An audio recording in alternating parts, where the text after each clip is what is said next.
बिस्मिल्लाहिर्रहमानिर्रहीम। अस्सलाम वालेकुम नाजरीन, आप देख रहे हैं आज तक न्यूज़ और मैं हूं समी। इससे पहले आप इस कहानी की 79 किस्तें सुन चुके हैं और अब 80 किस्त मुलाहिजा फरमाएं। वो तमाम चीज़ें उसमें मौजूद हैं जिन्हें ज़ाया करने के लिए हमने इसे समंदरी सफ़र पर रवाना किया था। इस काम की तकमील के बाद मुझे जो कुछ करना है उस सिलसिले में भी हदायत मिल चुकी हैं। खुदा का शुक्र है कि हम अपनी कोशिशों में तुम्हारी मदद से कामयाब हो गए हैं। अब आबदोज के अंदर मौजूद चीज़ों को एक माइक्रो मूवी बनाई जा रही है।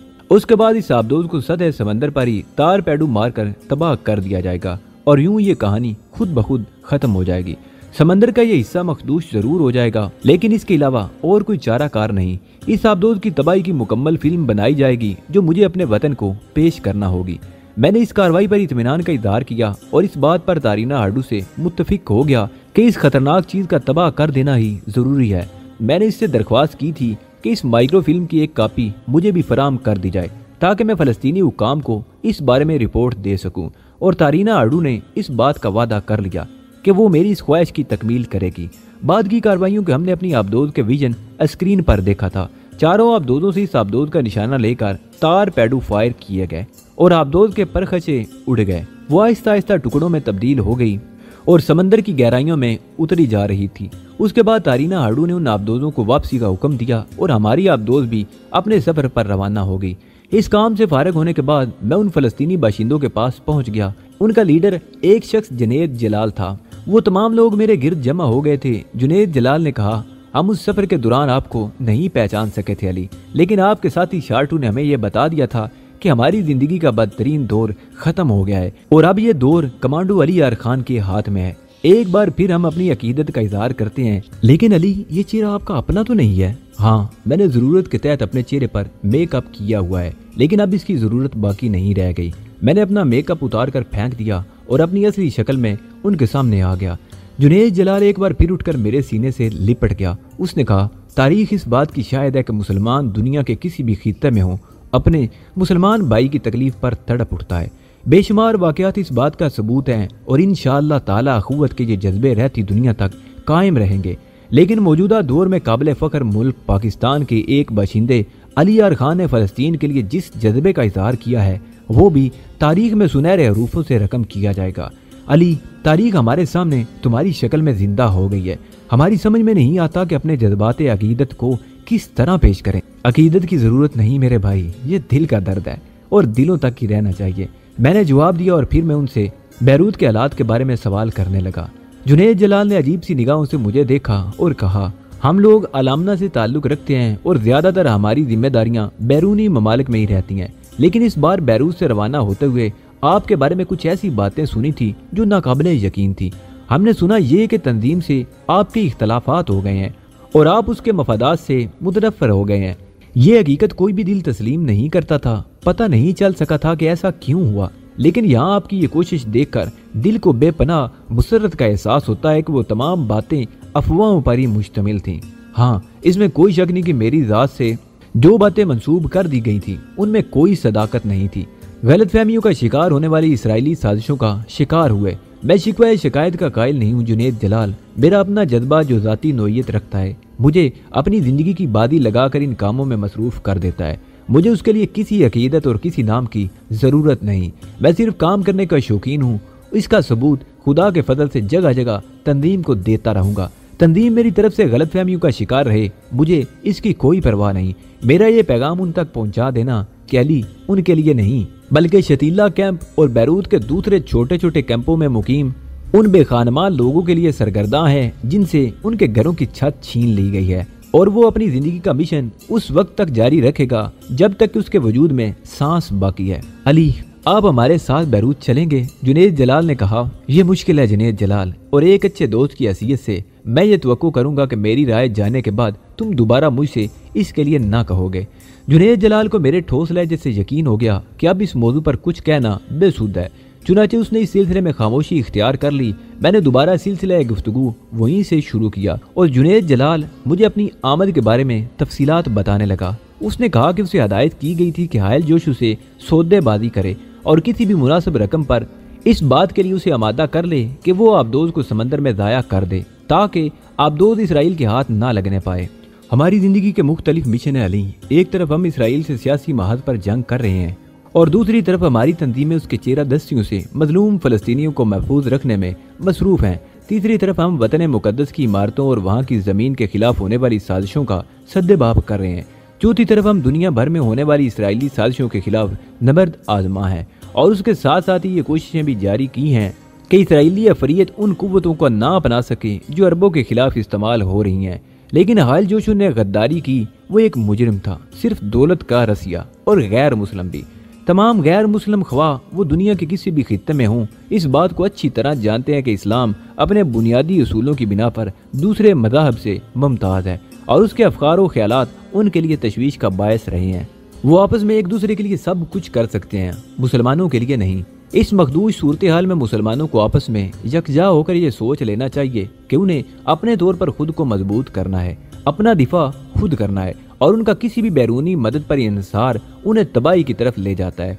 दुनिया से हमारा राब्ता जरूर है, कुछ लोग सियासी बुनियादों पर हमारे हमनवा हैं, हमारे मकासद से दिलचस्पी रखते हैं, लेकिन हमारे ऐसे दोस्त बराह रास्त हमारे मामलात में मुलव्वस नहीं हो सकते।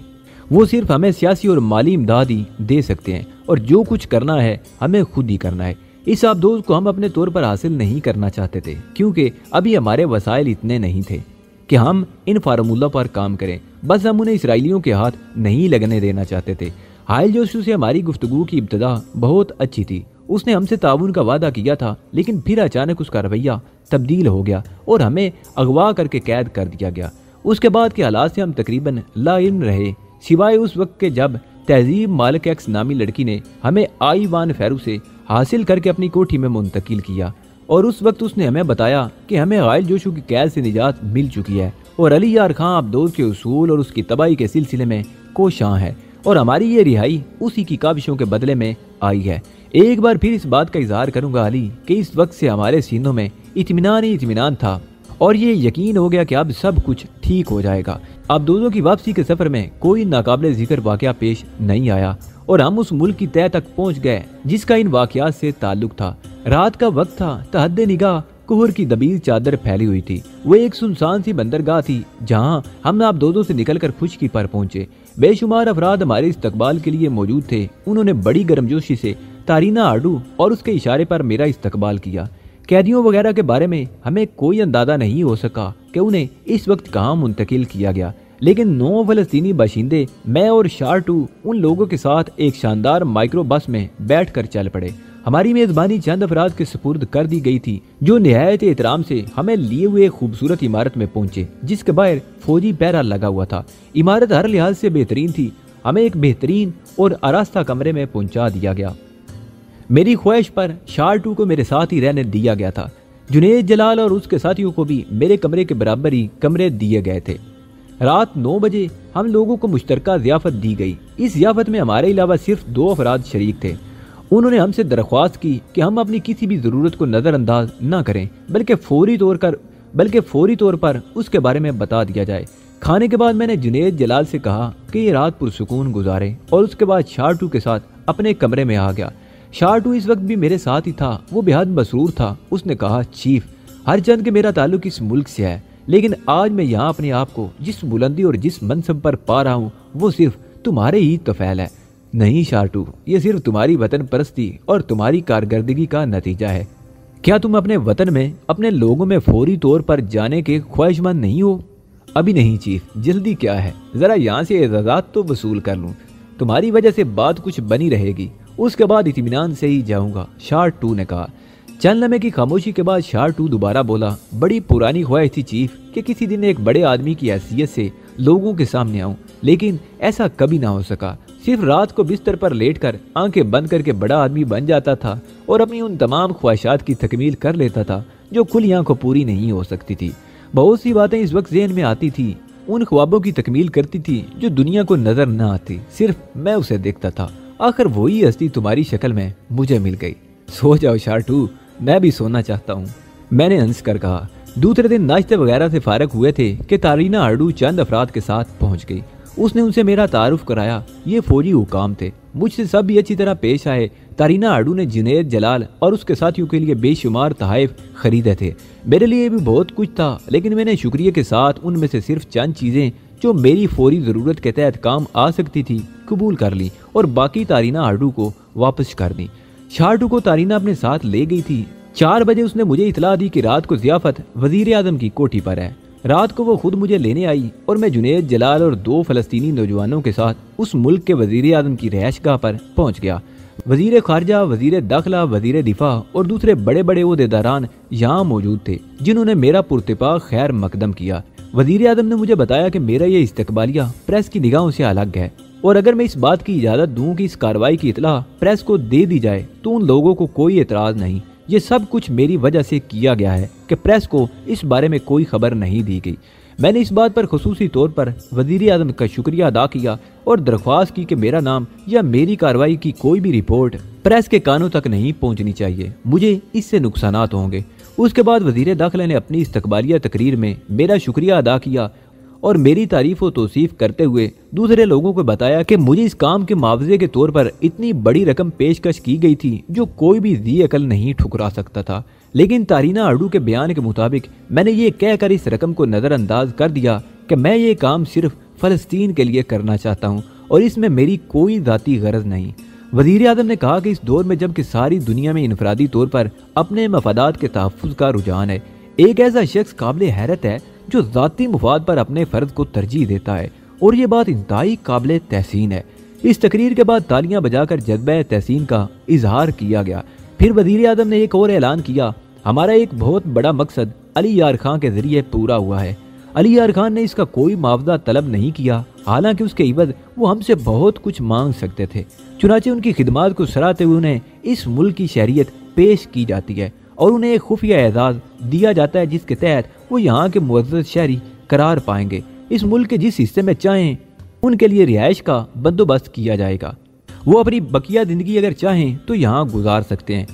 और उसके साथ साथ एक और भी ऐलान करना चाहता हूँ, इसराइली हुकाम ने अब्दोद के लिए जो रकम हायल जोशू को पेश की थी वो बहुत ज़्यादा है। ये अजीम शान रकम बेशक इतनी बड़ी है कि इस पर किसी भी नीयत ख़राब हो जाए। वो रकम अब हमारी ख़ास रुकन मैडम मार्टिना के कब्ज़े में है और हमारे ज़मीर किसी भी तौर ये कबूल नहीं करते कि उस रकम को अपनी तहवील में रखें। हमारा उस पर कोई हक नहीं। हम अगर चाहें तो ये रकम इसराइल को वापस कर सकते हैं, लेकिन उसके बाद इस मामले में हमारे बराह रास्त मुलव्वस होने का अंदेशा है और खारजी तौर पर इसराइल से हमारे ताल्लुकात ख़राब हो सकते हैं। हम इस बात के ख्वाहिशमंद हैं कि इस कार्रवाई के सिलसिले में कभी हमारा नाम ना लिया जाए। यह अजीम शान रकम मेरे ख्याल में सिर्फ अली यार खान की मलकियत है। बेशक इन्होंने हमसे कोई मुआवजा कबूल नहीं किया, लेकिन उन्हें ये रकम कबूल करना होगी। इस ऐलान का भी तालियां बजाकर खैर मकदम किया गया। मैंने जवाबी तकरीर में वज़ीर आज़म का शुक्रिया अदा करते हुए कहा कि मैं इस रकम को कबूल करने में कोई आर महसूस नहीं करता। मैं शुक्रिया के साथ इस पेशकश को कबूल करता हूँ और उसके साथ साथ ही एक और दरख्वास्त भी करना चाहता हूँ, और वो ये कि ये रकम बैरूत के बैंकों में तंजीम आज़ादी फ़लस्तीन को अदा कर दी जाए और फ़लस्तीनी तंजीम इस रकम को शतीला और दूसरे कैंपों में मुकीम पनाह गज़ीनों पर खर्च करें। तमाम लोग हैरान रह गए थे। जुनैद जलाल ने आंखें बंद करके गर्दन झुका ली थी। मैंने उसे मुखातब करके कहा, जुनैद जलाल, ये जिम्मेदारी तुम्हारे सुपुर्द की जाती है।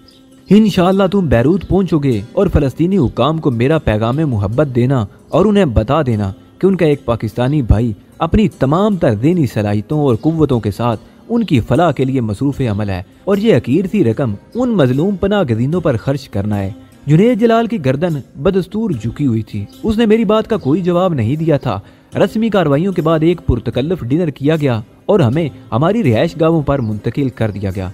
मैं अब तहजीब का मुंतज़िर था जो अभी यहाँ नहीं पहुँची थी।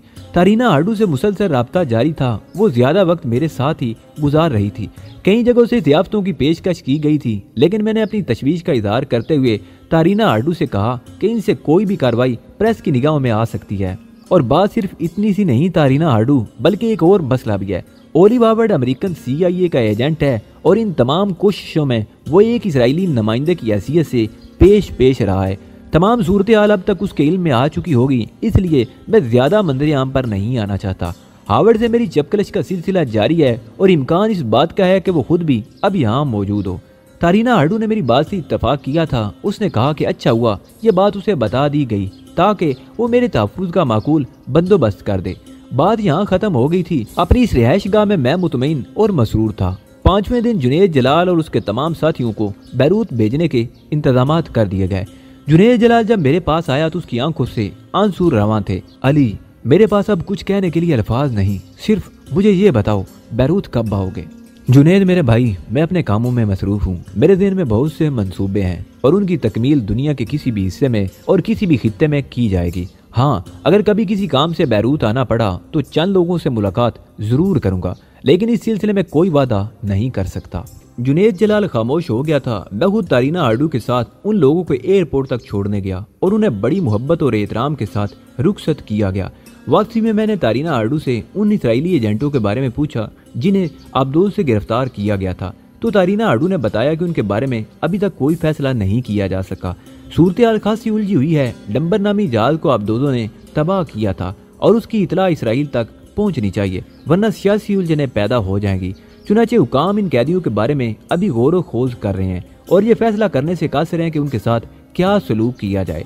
उसके बाद मैंने तारीना आडू से इस मौजू पर कोई सवाल नहीं किया था। मैं जानता था कि उन इसराइलियों की तकदीर में क्या लिखा जा चुका है। 9वें दिन अचानक ही उस वक्त जब मैं अपनी रिहायशगाह के लान पर बैठा हुआ कई दिन के बाद निकलने वाली धूप से लुत्फअंदोज हो रहा था कि स्याह रंग की एक बंद गाड़ी रिहायशगाह के फाटक से अंदर दाखिल हुई और उसका दरवाजा खोलकर जो शख्सियत नीचे उतरी उसे देखकर मेरी रूह फरते मुसर्रत से झूम उठी। ये तहजीब मालिक एक्स थी और तारीना आडू से मेरे पास पहुंचाने आई थी। उसने पुरमदा अंदाज में कहा, अली देख लो, तुम्हारी तहजीब में कोई कमी तो नहीं है, क्योंकि हम इस नुकसान को पूरा करने के लिए तैयार हैं। तहजीब मुस्कुराती हुई मेरे नजदीक आ खड़ी हुई थी और इस वक्त मेरे सीने में मुसरत का वो तूफान मौजूद था जिसका इजहार अल्फाज में नहीं किया जा सकता था। मैं तहजीब को लेकर अंदर आ गया। तारीना ने एक लम्हा भी हमारे दरमियान मुदाखलत करना मुनासिब नहीं समझा था। वो हमसे रुखसत होकर चली गई थी और उसके बाद हमारे लिए पुरमसरत लम्हात के सिवा और कुछ नहीं था। ना मालूम क्या क्या बातें हुई। मुझे तो यूं महसूस होता था जैसे जिंदगी भर की परेशानियों का खात्मा हो गया हो। तहजीब मेरे दिल के लिए बायसे सुकून थी और उसकी मोहियत ऐसी ही थी कि उसके बाद किसी का एहसास ही नहीं होता था। तहजीब ने मुझे शुरू से लेकर आखिर तक की कहानी सुनाई। मैडम मार्टिना का तज़किरा किया तो तहजीब ने कहा कि मैडम ने मेरे लिए मोहब्बत का पैगाम दिया है और इस बात पर अफसोस का इजहार किया है कि मखसूस हालात की बिना पर वो अपने वतन में मुझसे नहीं मिल सकेंगी। और वो हालात ये हैं अली कि हायल जोशू के अजीम शान असास से इतनी बड़ी हैसियत रखते हैं कि उस मुल्क के लोगों की नीयत उन पर खराब हो गई है। वो हायल जोशू की तकरीबी कुव्वतों को तो बरवेकार नहीं लाना चाहते, लेकिन उसका जो सरमाया दुनिया के मुख्तलिफ मुल्कों में फैला हुआ है और जो वसाइल उसके जरिए उन्हें हासिल हो सकते हैं वो उन्हें मुसलसल हासिल करते रहने के ख्वाह हैं।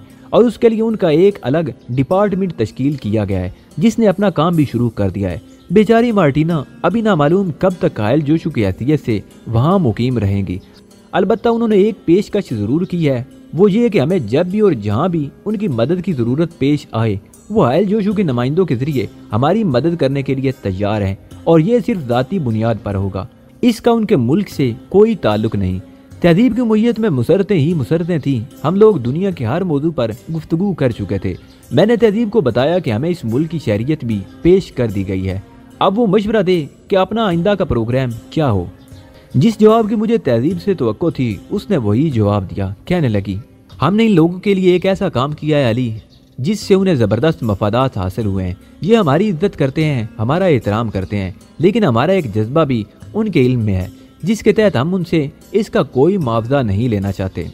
इससे लाख गुना ज्यादा आसाइशें भी हासिल हो जाएं अली, तब भी हम उन्हें ठुकरा देंगे। हम तो अपने मिशन के लिए वाकिफ हैं। सुकून की जिंदगी का कोई तसव्वुर भी गुनाह है हमारे लिए। लेकिन तहजीब, मैं तुम्हारे बारे में सोचता हूँ तो अजीब सा एहसास होता है। क्या? उसने पूछा। ग्रीन पोल में रहकर तुम्हारी जिंदगी हर लम्हा मसरूफ रही है, उससे अलहदा हुई तो मेरे साथ मसरूफ कार हो गई। तुम्हें कुछ अरसा तो सुकून मिलना चाहिए। मैं तुम्हारे वजूद का एक हिस्सा हूँ अली। तुम्हारे मकसद और तुम्हारे अमल से किस तरह दूर रह सकती हूँ? सुनो अली, मैं जानती हूँ कि जिस अजीम मकसद के लिए तुमने अपना मुस्तकबिल तारीख किया है उसे तुम खुद से कभी दूर ना करोगे, और मैं भी कभी ये ना चाहूंगी कि तुम्हारी ख्वाहिशात में से कोई ख्वाहिश नासूदा रह जाए। इसलिए अभी किसी आराम और सुकून का तसव्वुर भी ना करो। ये भी समझ लो, अगर कभी तुम रास्ते में रुके तो मैं तुम्हें वहां से आगे बढ़ा ले जाऊंगी। यही मेरी सच्ची मोहब्बत होगी। मुझे तुम्हारी जरूरत थी तहजीब। मेरा दिल तुम्हारे जैसे किसी साथी की आरज़ू करता था। और तहजीब, यकीन करो अब मुझे कुछ नहीं चाहिए। शुक्रिया, तहजीब ने मुस्कुराते हुए कहा। हम यहाँ उस वक्त तक जरूर रुकना चाहते थे जब तक आइंदा के लिए कोई प्रोग्राम तरतीब ना दे डालें। तारीना से अक्सर मुलाकातें होती। एक दिन प्रोफेसर डोग जेरे बहस आ गया और मैंने चौंक कर पूछा, हाँ मैडम तारीना, डोग तो मेरे ज़हन से निकल ही गया था, उसका क्या हुआ? कुछ नहीं, तुम्हारे लिए बहुत परेशान था, फिर उसे मुझसे इश्क हो गया, काफी दिन तक वहीं फिरता रहा और फिर न्यूयॉर्क चला गया। तारीना ने हंसते हुए कहा। न्यूयॉर्क? हाँ, उसका ख्याल था कि तुम लोग उसे धोखा देकर न्यूयॉर्क चले गए हो और उसने दावा किया था कि वो तुम्हें अमेरिका में तलाश कर लेगा। वैसे उसका अंदाजा गलत नहीं था। इस दौरान तुम्हें किसी तरह का कोई शुबा तो नहीं हुआ अली? कैसा शुबा मैडम तारीना? कुछ लोगों को तुम्हारी तलाश में सरगर्दा पाया गया है। मैंने अपने आदमियों को हदायत की है कि ऐसे किसी भी शख्स को फौरन गिरफ्तार करके मेरे सामने पेश कर दें। उनकी कौमियत के बारे में कोई अंदाजा हो सका? हमारे ही वतन के बाशिंदे थे, कोई हाथ नहीं लगा। मेरे अपने डिपार्टमेंट के एक आदमी से भी राब्ता कायम किया गया था और इस अंदाज में किया गया था कि वो हकीकत की तह तक न पहुंच सके, लेकिन उस गरीब को तुम्हारी रिहायशगाह के बारे में कुछ भी मालूम नहीं था। मैं जानता था कि ये कोशिश होगी, कोई खास बात नहीं है मैडम हार्डू। एक बात ज़हन में रखना अली, जिस वक्त और जिस तरह मेरी जरूरत महसूस करूं, मुझे नजरअंदाज ना करना। ऐसा ही होगा मैडम तारीना, आप मुतमईन रहें। मैंने जवाब दिया। उस गुफ्तगू के बाद मैंने महसूस किया कि तारीना हार्डू ने हमारे गिर्द इंतजामात मजीद सख्त कर दिए। हम लोग अपने तौर पर भी मोहतात हो गए थे। रात को 11 बजे थे, मैं और तहजीब गुफ्तगू कर रहे थे कि फ़ोन की घंटी बज उठी। मैंने आगे बढ़कर रिसीवर उठा लिया था। हेलो, क्या मैं अली यार खान से बात कर सकती हूँ? एक नुस्वानी आवाज़ सुनाई दी। अली यार खान ही बोल रहा हूँ, फरमाइए। मैं इस आवाज़ को पहचान नहीं सका था, लेकिन अचानक ही रिसीवर में आवाज बदल गई। हेलो पाकिस्तानी, मैं ओलिव हावर्ड हूँ। पहचाने मेरी आवाज को? दुश्मनों और दुश्मनी को मैं हमेशा याद रखता हूँ मिस्टर हावर्ड, लेकिन ये तस्लीम करें कि आप बूढ़े हो गए हैं। सिर्फ मेरा नंबर मालूम करने के लिए आपको इतना वक्त सर्फ करना पड़ा। इस घटिया कारकर्दगी के साथ आप मेरा मुकाबला करेंगे? मैंने जवाब दिया। दूसरी तरफ खामोशी छा गई। मैं अंदाजा लगा सकता था कि हावर्ड की ज़हनी कैफियत इस वक्त कितनी खराब होगी। नंबर मालूम करने से तुम्हारी क्या मुराद है मिस्टर अली? उसने बमुश्किल तमाम खुद पर काबू पाकर कहा।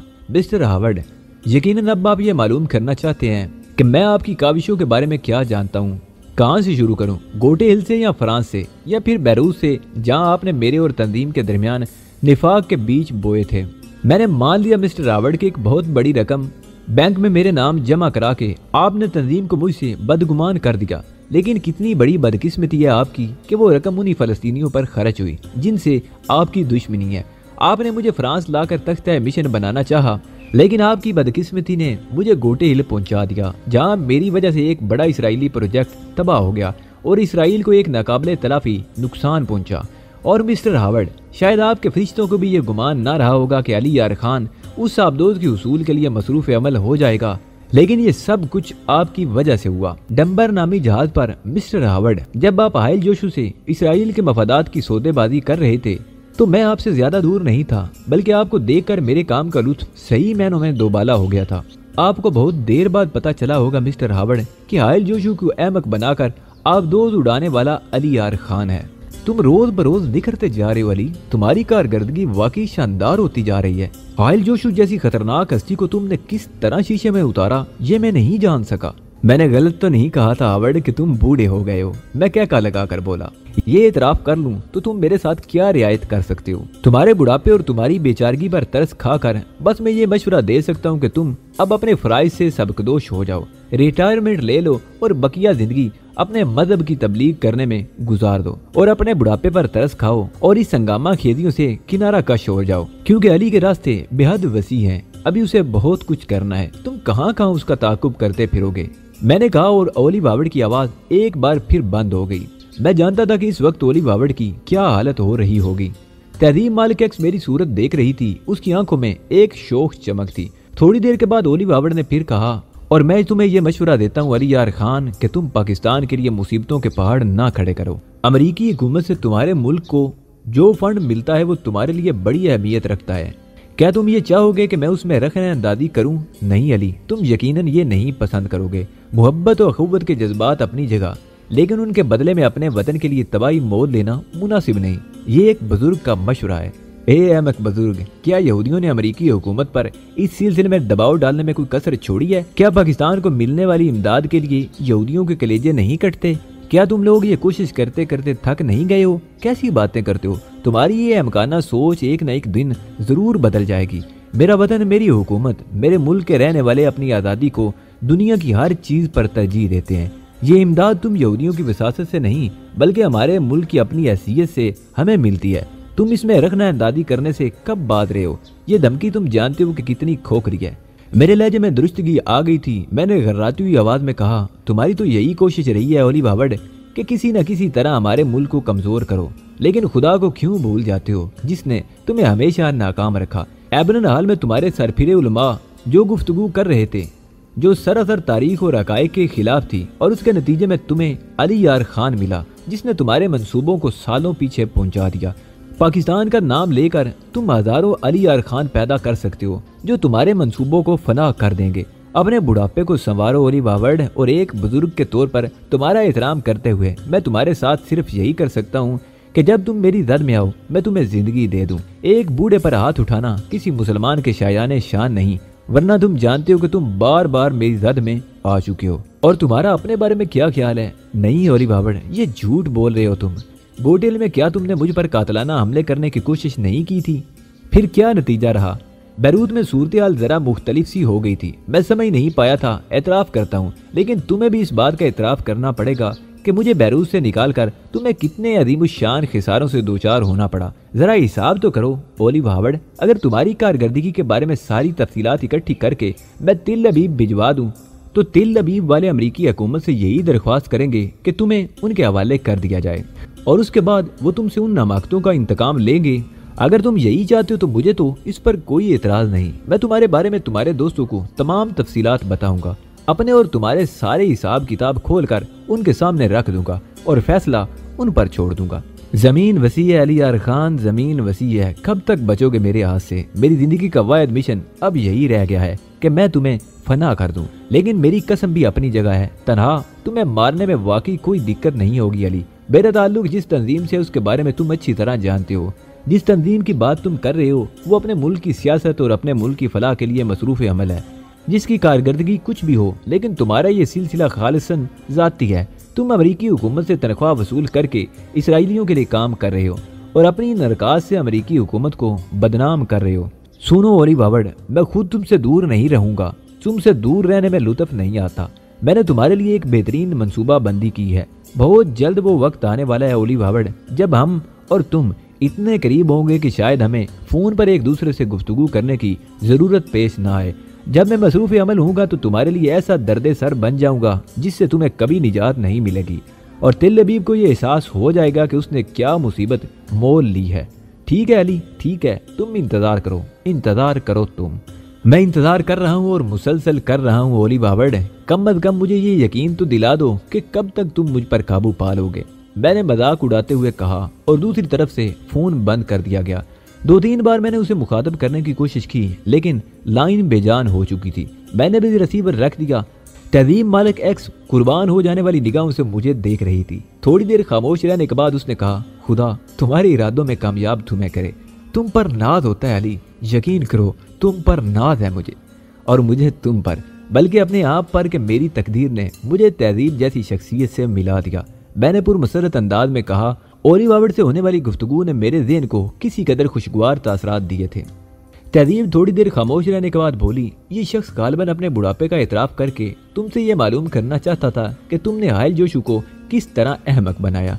100% यही बात थी। मैंने तहसीन अमेज नज़रों से उसे देखते हुए कहा, तुम फौरन बात की तह तक पहुंच जाती हो, और ये खूबी कम लोगों में होती है। तहजीब के चेहरे पर सुर्खी फैल गई। फिर उसने कहा, इन बातों को छोड़ो, हमें और भी बहुत सी बातों को सोचना है। मेरी निस्फ बेहतर ये सब कुछ सोच सकती है, तो मैं अपना दिमाग क्यों खपाऊं? निस्फ बेहतर। तहजीब इस इस्तिलाह को नहीं समझ सकी थी। मैंने इस लफ्ज़ की तशरीह की और वो शर्माए हुए अंदाज में हंस पड़ी। वैसे दिलचस्प लफ्ज़ है, मगर हमें संजीदा होना चाहिए। यहाँ रिंग करने का मतलब यही है कि उसने हमारी रिहाइशगाह के बारे में मालूमात हासिल कर ली हैं। वो हमें कभी टेलीफोन ना करता। अगर उसे इस बात का मौका मिल सकता कि वो यहाँ पहुँचकर हमें मौत के घाट उतार दे। हाँ, इसमें कोई शक नहीं है। इस सिलसिले में हमें मोहतात होना पड़ेगा। न सिर्फ मोहतात बल्कि ऐसे इंतजामात भी करने पड़ेंगे कि हम उससे महफूज रहें। बेशक तारीना हाडू ने हमारे तहफ़्फ़ुज़ के लिए बेहतरीन इंतजामात किए हैं, लेकिन उसके बावजूद वो किसी तरह नाकाम भी रह सकती है। तो फिर हम अपने आप को इनके रहमो करम पर क्यों छोड़ें? हमें अपने तौर पर तैयारियां कर लेना चाहिए और मेरा ख्याल है इसमें ज्यादा वक्त जाया करना हमाकत होगी। दूसरी तमाम बातों की बजाय सबसे पहले हमें यही काम करना चाहिए। मैं पुरख्याल अंदाज में गर्दन हिलाने लगा था। मेरे ज़हन में खिचड़ी पकने लगी थी, क्योंकि बात सिर्फ मेरी दाद की नहीं थी बल्कि तहजीब मालिक एक्स भी मेरे साथ थी। हर चंद के हम लोग अपने तौर पर मोहतात रह सकते थे, लेकिन कम अज कम तहजीब के लिए मैं कोई खतरा मोल लेने को तैयार नहीं था। कुछ न कुछ करना होगा और इस सिलसिले में मेरा ज़हन बरक रफ्तारी से काम करने लगा। फिर मैंने एक बहुत ही आसान तरीकाकार सोचा, लेकिन उसके लिए तारीना हाडू से गुफ्तगू करना जरूरी था। टेलीफोन मशकूक हो चुका था। ओली बावड़ मुझ तक तो नहीं पहुंच सका था, लेकिन इस बात का खदशा जरूर था कि वो मेरी टेलीफोन कॉल न टैप कर ले। चुनाचे अब तारीना हाडू के खुद यहाँ आने का इंतजार करना था और उस वक्त तक यहाँ अपनी हिफाजत के लिए हमने वो आम सी बातें सोच ली जो इस मौके पर की जा सकती थी। यानी हम अपनी ख्वाबगाह में नहीं रहे थे, बल्कि एक ऐसी जगह हमने रात को क्याम किया जहाँ किसी के मौजूद होने का इम्कान नहीं हो सकता था। और इस बात से इस इमारत के मुलाजमीन को भी लाइल्म रखा गया। सुबह होने से कुछ पहले हम अपनी ख्वाबगाह में पहुंच गए थे ताकि मुलाजमीन को किसी किस्म के शकूक व शुबात न हो। इत्तफाक की बात ये कि इस दिन सुबह 10 साढ़े 10 बजे ही तारीना हाडू भी हस्बे मामूल मुस्कुराते हुए हमसे मिली और उसके बाद उसने फरमाइश की कि उसे काफ़ी पिलवाई जाए। काफ़ी के छोटे छोटे घूंट लेते हुए उसने कहा, अली मेरा ख्याल है यहाँ एक बाकायदा गिरोह तुम्हारे सिलसिले में मसरूफ़ अमल हो गया है। अब हम इतने अमिक भी नहीं है कि इन बातों का अंदाज़ा ना लगा सके। मैंने आला हुकाम को इस बारे में इतला दे दिया है और उन्होंने मुझे ये इजाज़त दी है कि जिस तरह भी चाहूँ तुम्हारे बेहतरीन तहफ़्फ़ुज़ का बंदोबस्त करूँ। आपका ख्याल बिल्कुल दुरुस्त है मिस तारीना हाडू, मेरे करम फरमाओ ने टेलीफोन पर मुझसे गुफ्तगू की है। क्या मतलब? मैडम हाडू, हर जन के हमारी मौजूदा पोजीशन कुछ सियासी सी हो गई है। यानी हमारे और आपके ताल्लुकात में वो तकल्लुफात पैदा हो गए हैं जो हुकूमत की बुनियादों पर हुआ करते हैं। लेकिन क्या आप इस बात को नज़रअंदाज कर देंगी कि हमारी मुलाकात ज़रा मुख्तलिफ ही माहौल में हुई थी? नहीं अली, मैं भला वो लम्हात कैसे बोल सकती हूँ? तारीना हाडू जल्दी से बोली। तो फिर इस बात का हक पहुँचता है मुझे मैडम के सरकारी गुफ्तगू के साथ साथ कुछ गैर सरकारी गुफ्तगू भी हो जाए। क्यों नहीं, क्यों नहीं? अगर तुम खुद तकल्लुफ करो तो दूसरी बात है, मैंने अपनी तरफ से तुम्हें इसका मौका नहीं दिया। तारीना हाडू कहने लगी, दुरुस्त है, दरअसल मैं आपसे ज़ाती तौर पर कुछ ऐसा ताउन चाहता हूँ जो हमारे तहफ़्फ़ुज़ के लिए ज़रूरी है। मैं इसके लिए सब कुछ करने को तैयार हूँ। अगर तुम्हारे ज़हन में कोई बात आई है अली तो बेतकल्लुफ़ी से मुझसे कहो। तारीना हाडू ने जवाब दिया। उस टेलीफोन के बाद कोई शक व शुबा नहीं रह जाता कि ओली बावड़ हमारे रास्ते पर लगा हुआ है और इस इमारत से अच्छी तरह वाकिफ हो गया है। मैं तुम्हें एक बात बताऊं अली, इस इमारत से थोड़े फासले पर एंगल टावर नामी एक इमारत मौजूद है। उसमें प्राइवेट दफातर हैं जो लोग तुम्हारी निगरानी कर रहे हैं। उन्होंने मुझे इतला दी है कि एंगल टावर के दरवाजे पर कुछ ऐसे लोगों को देखा गया है जो अजीब किस्म के साजो सामान से लैस वहां पहुंचे थे। उनकी कैफियत बज़ाहिर मशकूक नहीं थी, लेकिन मेरे आदमियों की बारीक बीन निगाहों ने उसका जायजा लिया है कि वो लोग किसी खास मकसद के तहत वहां पहुंचे हैं। एंगल टावर की किसी बुलंद जगह से उस इमारत को जिसमें तुम लोग मुकीम हो लेंस में फोकस किया जा सकता है और बेशुमार ऐसे तरीक़ेकार इख्तियार किए जा सकते हैं कि जिनकी मदद से तुम्हें नुकसान पहुंचाया जा सके। चुनाचे में इस इमारत को जिसमें तुम्हारा क़याम है अब तुम्हारे लिए मशकूक समझती हूँ। तारीना हाडू के इंकशाफात ने हमें चंद लम्हात के लिए खामोश कर दिया था। तहजीब के चेहरे पर भी तशवीश के आसार नजर आने लगे थे और मैं भी सोचने लगा था कि दर हकीकत ऐसी ही किसी इमारत से हमें बआसानी निशाना बनाया जा सकता है। ओली बावड़ यकीनन मामूली तैयारियों के साथ यहाँ ना पहुंचा होगा। ये एक लम्हा फिक्रिया था। अपनी जिंदगी से ज्यादा मुझे तहजीब की जिंदगी की फिक्र थी जिससे अब मेरी तमाम जिंदगी वाबस्ता थी।